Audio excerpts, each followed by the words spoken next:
Hi, I'm Eric Duechle, professional rugby player and big fan of the community that surrounds my team, the Seawolves. When I found out Tukwila and Urban Artwork started their citywide public art program, I was psyched. It connects artists with public spaces to celebrate and engage the community. Let's check it out and talk to some of the artists. Could you give us the name of your art and describe a little bit of it? Sure. The mural is called Bird Friends of Tukwila, and it's basically sort of a loose drawing of a lot of the birds that I've seen in this neighborhood. I live about 2 miles away, and I know that the park where the mural is located, which is Tukwila Park, is where a lot of bird watchers go locally. So I tried to kind of grab a few of the birds from my neighborhood and this neighborhood and combine them in a pretty cartoony rendition of what this area looks like.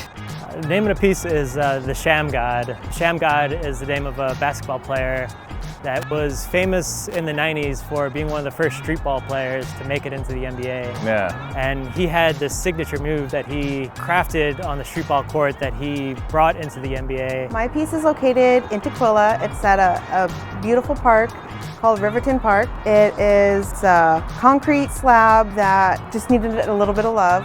And so what we did was we painted these circles as activation spots, almost like lily pads on a pond. It's to encourage people to run back and forth between. In the center is a little varied thrush, which is a Pacific Northwest bird. What does a piece like this, with all its color and energy, what does that do for the people here in Tukwila?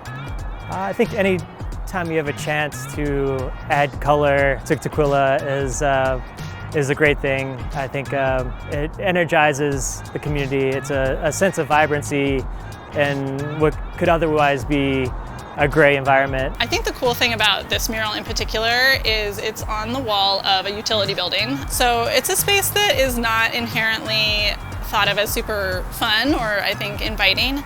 And so I really liked the ability to put something on it that just kind of invites people to go a little further into the park. You can see it right at the entrance of the park, and then if you walk in just in front of the mural, you can see there's a playground, there's nature trails, so there's all these things in the park. I just like that it's, a way to just kind of invite you into the park.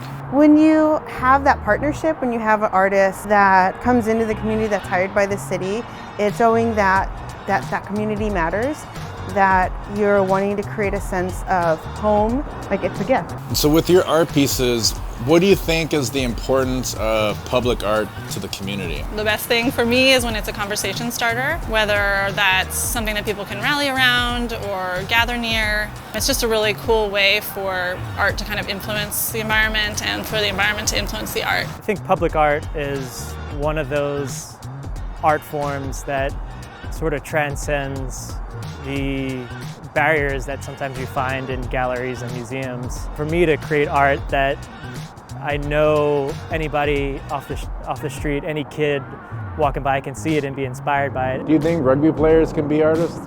Oh yeah, why not? If artists could be rugby players, then rugby players can be artists. I do.